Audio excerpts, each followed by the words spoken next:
உணர்வோம் ஆன்மீகம். மெய்யன்பர்களே வணக்கம். எந்த நேரமும் சிந்தனையெல்லாம் சிவன் என்று வாழ்ந்த சைவ மரபின் தோற்றமாக விளங்குகின்ற சந்தான குறவர்கள் என்று சொல்லப்படும் மெய்கண்டார் அருள்நந்தி சிவம், மறைஞான சம்பந்தர் மற்றும் உமாபதி சிவம் ஆவார்.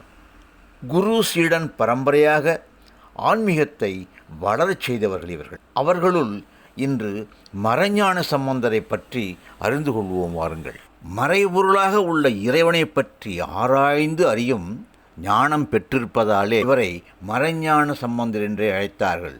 இறை ஞானத்திற்கும் இவருக்கும் ஏதோ ஒரு நெருங்கிய தொடர்பு சம்பந்தம் உள்ளபடியாலே இவரை ஞானசம்பந்தர், மறை ஞான சம்பந்தர் என்று அழைத்தார்கள். இவர் கடலூர் மாவட்டம் பெண்ணாடகம் என்ற ஊரில் பிறந்து பிறகு சிதம்பரத்திலே தங்கி யாரிடமும் பேசாமல் வாழ்நாள் முழுவதும் மௌனியாகவே இருந்து மறைந்தார் என்று அறியப்படுகிறது.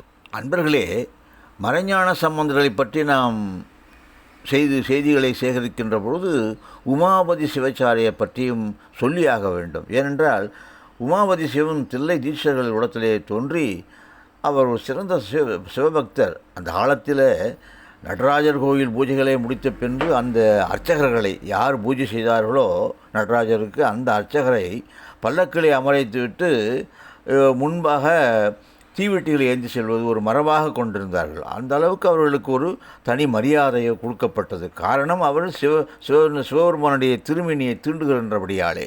ஒரு சமயம் உமாபதி சிவத்தை பல்லக்கிலே அமர வைத்து கொண்டு தீவெட்டி பந்தங்கள் முன்னே செல்ல தூக்கி கொண்டே சென்றார்கள். அப்பொழுது ஒரு திண்ணையிலே இருந்த நம் மறைஞான சம்பந்தர் இதை பார்த்துவிட்டு பேசாமல் மௌனியாக இருக்கவே முடியவில்லை. ஆகையால் ஒரு வார்த்தையை சொல்லிவிடுகிறார். பட்ட கட்டையில் பகல் குருடு ஏகுது பார் என்று சொல்லிவிட்டார். எப்படி காதற்ற ஊசியும் வாராதுகான் கடைவழிக்கே என்று பட்டினத்தடிகளின் வாழ்க்கை வரலாற்றிலும் சொல்லற சும்மா இரு என்று அருணகிரியாதர் வாழ்விலும் வாசகங்கள் ஏற்பட்டதோ அதுபோலவே இங்கு பட்டக்கட்டையில் பகல் குருடு ஏகுதுபார் என்று மறைஞான சம்பந்தர் சொல்ல பல்லக்கில் அமர்ந்துள்ள உமாபதி சிவம் காதில் விழும்படி சொல்லியிருக்கிறார். அதாவது, நம் உள்ளே இருக்கின்ற இறைவனை அறியாமல் ஆணவ மிகுதியால் கண் மறைக்கப்படுகிறது. தீவிட்டி ஏற்று செல்கிறார்களே என்று பொருள்படியாக சொல்லிவிடுகிறார். ஆகையால் உள்ளே இருக்கின்ற இறைவனை அறிவதற்கு பதிலாக இந்த ஆடம்பரம் தேவையா என்று பொருள்படும்படியாக சொல்லிவிடுகிறார். இதை கேட்ட உமாபதி சிவம் பல்லக்கிலிருந்து குதித்து அதன் பொருளை அறிந்தபடியாலே பல்லக்கிலிருந்து குதித்து விட்டார். மறைஞான சம்பந்தர் இருக்கின்ற அந்த இடத்தை தேடி ஓடிக்கொண்டே வந்தார். தன்னை சீடனாக ஏற்றுக்கொள்ள வேண்டும் என்று வற்புறுத்துகின்றார். ஆனால் மறைஞான சம்பந்தர் ஏதும் பேசாமல் சென்று கொண்டே இருந்தார். ஆனால் உமாபதி சிவம் அவரை விடவில்லை. ஒரு நெசவு தொழில் செய்கின்ற தெருவழியாக செல்கிறார். சிதம்பரத்திலே நெசவு தொழில்கள் அதிகமாக செய்கின்ற இடம். அப்பொழுது அந்த தெருவழியே போகின்ற பொழுது அவர்கள் நெசவு தொழிலுக்கு உபயோகப்படுத்தும் அந்த கஞ்சியை கேட்டு மறைஞான சம்பந்தர் இரு கைகளே வாங்கி அருந்து கொண்டிருக்கின்றார். அப்பொழுது அவர் கைவழியே வழிகின்ற அந்த கஞ்சியை உமாபதி சிவம் பார்த்துவிட்டு குருப்பிரசாதம் என்று தன்னுடைய இரண்டு கைகளையும் கூப்பி வழிகின்ற அந்த கஞ்சியை குருப்பிரசாதமாக இவர் பருகிக்கொள்கிறார். பிறகு அவரை சீடராக ஏற்றுக்கொள்கிறார் மறைஞான சம்பந்தர். சிவஞான தீக்கையும் தருகிறார். இப்படி பிறவிக்கு முன்னும் பிறவிக்கு பின்னும் மறைக்கப்பட்டுள்ள ஞானத்தை முழுமையாக உணர்ந்து மௌனமாகவே தன் காலத்தை கழித்தாலும் இவர் உமாபதி சிவம் என்ற ஒரு சீடரை அடையாளம் காட்டிச் சென்றுள்ளார். உமாபதி சிவம் சிறந்த ஞானி. பல ஞான நூட்களை எல்லாம் தமக்கு தந்திருக்கின்ற மறைஞான சம்பந்தரின் ஜீவசமாதி சிதம்பரத்தை ஒட்டியுள்ள திருக்காளாஞ்சேரி இப்பொழுது சிங்காரத்தோப்பு என்று அழைக்கப்படுகிறது. ரொம்ப ரம்மியமான சூழ்நிலை இது அமைக்கப்பட்டிருக்கிறது. இதன் அருகே ஸ்ரீ பிரசன்ன நாயகி சமேத ஸ்ரீ பிரம்மாபுரீஸ்வரர் ஆலயமும் உள்ளது. அன்பர்களே, மற்றும் ஒரு செய்தி தெரியுமா?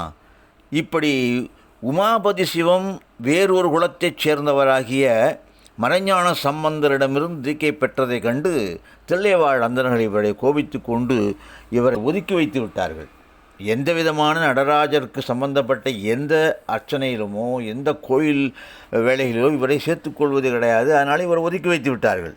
அன்பர்களே, அது பற்றி அவர் கவலைப்படவே சிதம்பரம் கோயிலுக்கு அருகே உள்ள கொத்தங்குடி தோப்பு என்ற இடத்திலே மடத்தை அமைத்து கொண்டு அவர் சந்தோஷமாக இருந்து விட்டார்.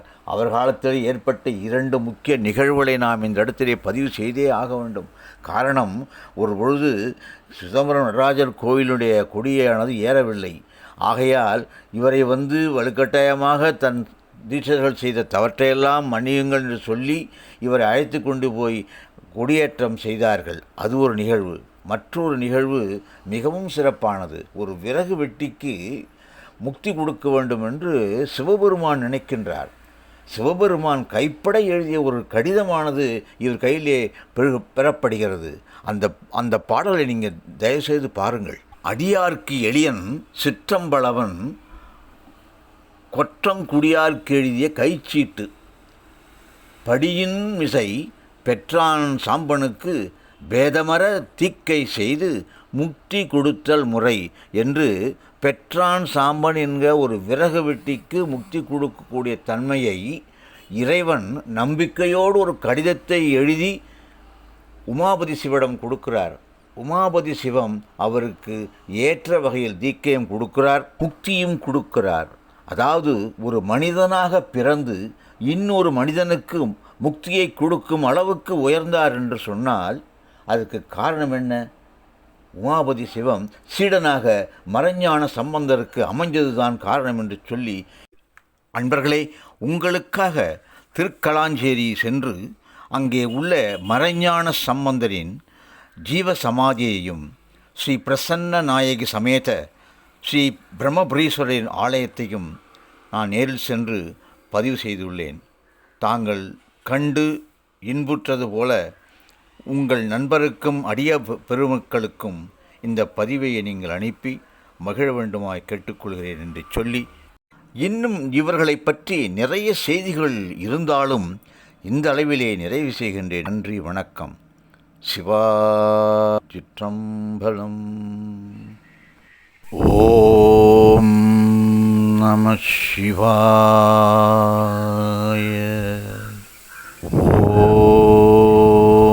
ஓம் நம சிவாய. ஓம் நம சிவாய. ஓம் நம சிவாய. ஓம் நம சிவாய. ஓம் நம சிவாய. ஓம் நம சிவாய. ஓம் நம சிவாய. ஓம் நம சிவாய.